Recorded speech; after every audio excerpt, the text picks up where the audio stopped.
น้ำปากกาโรงจับผลิตบอลซุปคลายคลายบาเชียงมาไพ่แปมหมื่นกับจับในตีกรงฮานอยบาญาทวินน้ำบอลปากกาใส่สองวะผลิตนังใจมาใส่ซุปได้เมียนชัวท่ามาACEคกในตีกรงฮานอยบาโดยสมัติกิจบานรบโอ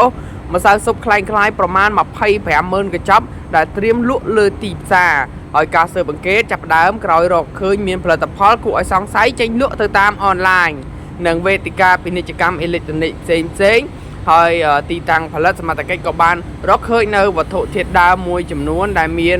សារធាតុបន្ថែមសារធាតុគីមីនិងសម្បកវិចខ្ចប់ពុំម៉ា ACE ខុកបងប្អូនម៉ា ACE ខុកបងប្អូនស្គាល់ហើយនៅប្រទេសវៀតណាមហើយមីហ្នឹងដូចនាំចូលមកខ្មែរយើងដែរបាទខ្ញុំធ្លាប់ស្គាល់មីហ្នឹង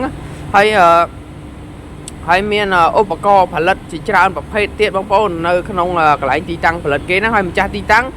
មិនអាចបង្ហាញឯកសារបញ្ជាក់ប្រភពដើមស្របច្បាប់នៃវត្ថុធាតុដើមបានទេហើយនឹង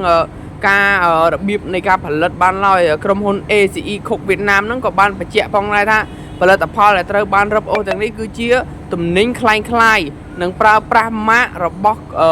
ក្រុមហ៊ុនរបស់ខ្លួនហ្នឹងដោយខុសច្បាប់បងប្អូនបានន័យថា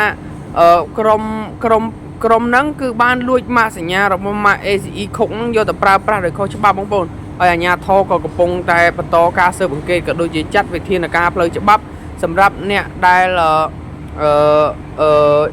បទល្មើសផលិតនិងជួញដូរអាហារคล้ายៗបងប្អូនជាពិសេសប្រភេទអំបិលហ្នឹងបងប្អូនខ្ញុំសុំកុំឲ្យមកខ្មែរទៅចោះហ្នឹងហើយបងប្អូនសុំតែប៉ុណ្្នឹងឯងឲ្យខ្មែរយើងហូបអីអាស៊ីនអាល្អរបស់គេមកកុំហូបคล้ายៗទៀត